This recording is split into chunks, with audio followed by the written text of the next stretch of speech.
अस्सलाम वालेकुम स्टूडेंट्स, मुझे उम्मीद है कि आप खैरियत से होंगे, अच्छे से बायोलॉजी पढ़ रहे होंगे। Welcome back to word to word learning biology.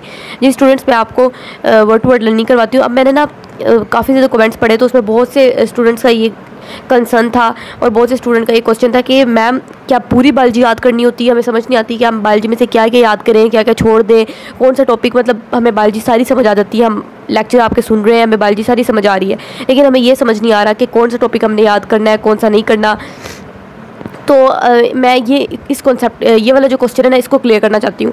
अब देखिए, दो तरह के स्टूडेंट्स होते हैं। एक वो स्टूडेंट्स होते हैं जिनका मकसद होता है कि हमने कोई भी कुछ भी हो जाए, हमने फुल मार्क्स लेने हैं, बस कुछ भी हो जाए, हम कुछ भी कर जाएंगे, हमें मार्क्स फुल चाहिए, ठीक है। जिस 65/65 या 60/60 जितने भी आपके बायोलॉजी में मार्क्स आते हैं, टोटल होते हैं, हमें उतने चाहिए, ठीक है, हमें फुल मार्क्स चाहिए। कुछ ऐसे स्टूडेंट्स होते हैं, तो उनके लिए तो मैं उनको ये एडवाइस दूँगी, यही मशवरा दूँगी कि फिर आप रिस्क ना लें। आप फिर ऐसे करें कि मेरे सारे लेक्चर्स लें, मैंने अपने सारे लेक्चर्स में एक एक चीज़, एक एक पॉइंट कवर किया हुआ है, तो आप वो सारे लेक्चर्स लें। उसके बाद आप एक एक पॉइंट याद करें बुक में से ना, मतलब एक एक लाइन अच्छे से आप याद कर लें। और ऐसा पॉसिबल है लाइन याद करना? क्यों आपको ऐसा लग रहा है कि नहीं भाई पूरी बुक याद करना पॉसिबल नहीं है? मतलब होता है आराम से। जो बाकी स्टूडेंट्स होते हैं वो भी आपकी तरह ही होते हैं, वो भी याद कर सकते हैं, हमने भी याद की थी। तो इस तरह ये मुमकिन बात है, कोई नामुमकिन बात नहीं है, ठीक है। और एक दूसरी तरह के स्टूडेंट्स होते हैं, फिर वो एवरेज स्टूडेंट्स होते हैं, लाइक वो कहते हैं बस हमने पास होना है, बस हम 9th क्लास की बायोलॉजी पास करना चाहते हैं। तो उनके लिए ये है कि आप मेरे लेक्चर्स मतलब सुन लें सारे, ठीक है।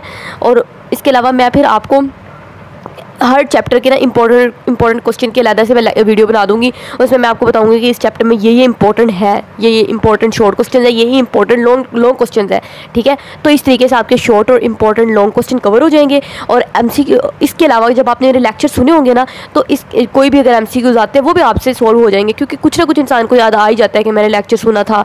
कोई आपने अच्छे से कॉन्सेप्ट से पढ़ा हो ना, तो आपको चीज़ें बोर्ड में जब आप पेपर कर रहे होंगे आपको याद आएंगी, ठीक है। तब आपको मैं याद आऊँगी कि देखिए मैडम ने अच्छे से पढ़ाया था, देखिए हमें समझ आ रही है, अब हमारे MCQ सॉल्व हो रहे हैं। तब इंसान को ना वो टीचर जिसने उसको पढ़ाया होता है वो याद आ रहा होता है और दिल कर रहा होता है कि जाके उसका बहुत अच्छे से शुक्रिया अदा करे कि देखो उसकी वजह से हमारा पेपर सॉल्व हो रहा है, ठीक है। ये क्योंकि हमारे साथ भी हुआ है, जो से अच्छे टीचर्स ने हमें पढ़ाया तो हमें पेपर में बैठ के याद आए, फिर हमने आके उनका शुक्रिया अदा किया कि आपकी वजह से ऐसा मुमकिन हो पाया। तो ऐसे स्टूडेंट्स के लिए ना, मतलब देखें, जब वो एक उन्होंने लेक्चर तो सारे आपने लेने ही लेने हैं, ठीक है। जब आपने सारे लेक्चर लिए होंगे तो फिर भी आपके कॉन्सेप्ट्स क्लियर होंगे। MCQ आप आराम से कर लोगे, शॉर्ट क्वेश्चन लॉन्ग क्वेश्चन भी आप कर ही लोगे, आपको कुछ ना कुछ याद आ ही जाएगा। लेकिन मैं इंपॉर्टेंट शॉर्ट क्वेश्चन भी बता दूंगी और इंपॉर्टेंट लॉन्ग क्वेश्चन भी बता दूंगी। मैं इंशाल्लाह हर एक लेक्चर की मैं इस पर काम कर रही हूँ कि मैं हर एक लेक्चर की ना हर एक चैप्टर की वीडियो बनाऊं। उस वीडियो में मैं आपको important short question, important long question बताऊं, क्योंकि हम अभी शॉर्टी से नहीं कह सकते कि ये एक MCQ पॉइंट है, ये एक शॉर्ट क्वेश्चन है, ये एक लॉन्ग क्वेश्चन है। क्यों? क्योंकि अभी न्यू बुक सिलेबस रिवाइज हुआ है, न्यू बुक आई है, किसी को कुछ नहीं पता कि क्या शॉर्ट आ सकता है, क्या लॉन्ग आ सकता है। जैसा कि बायोमोलिकुलर चैप्टर बिल्कुल नया ऐड हुआ है, ये पिछली 9th क्लास में तो ऐसा कोई कॉन्सेप्ट था ही नहीं इस चैप्टर का, ठीक हो गया। तो इस तरीके से ना उन्होंने ये जो सिलेबस जो न्यू रिवाइज़ किया हुआ है, तो इसके लिहाज से हम कोई भी कुछ नहीं बता सकता कि ये MCQ है, ये शॉर्ट क्वेश्चन है, ये लॉन्ग क्वेश्चन है। ये पेपर आएगा फिर पता चलेगा हमें। पहले तो ये होता था ना कि हम पास पेपर देख लेते थे, उससे अंदाज़ा लगा लेते थे कि बोर्ड का जो पेपर एग्जामिनर है, जो पेपर सेटर है, वो ये क्वेश्चन देख रहा है, ये उसके लिए इंपॉर्टेंट क्वेश्चन है। लेकिन हम अभी कुछ अंदाज़ा नहीं लगा सकते क्योंकि सारा सिलेबस चेंज हुआ है। लेकिन कोई मसला नहीं, फिर भी जो मुझे इंपॉर्टेंट क्वेश्चन लग रहे हैं, शॉर्ट क्वेश्चन लॉन्ग क्वेश्चन, मैं आपके लिए वो ज़रूर लेक्चर बना दूंगी।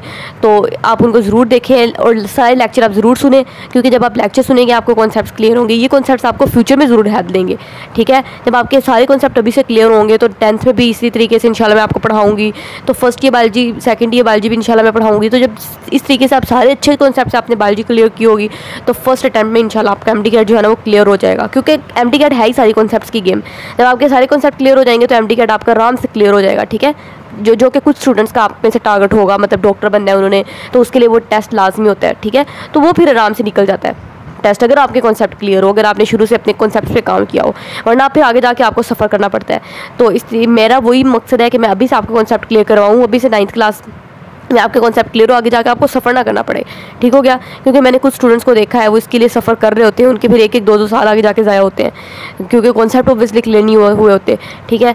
इसी तरीके से हमारे लेक्चर्स के साथ कनेक्टेड रहिए, उन्हें सुनते रहें। कोई आपको लेक्चर्स में चीज़ समझ नहीं आ रही, कमेंट सेक्शन में आप पूछ सकते हैं, मैं हर एक के क्वेश्चन का आंसर देती हूँ कमेंट सेक्शन में।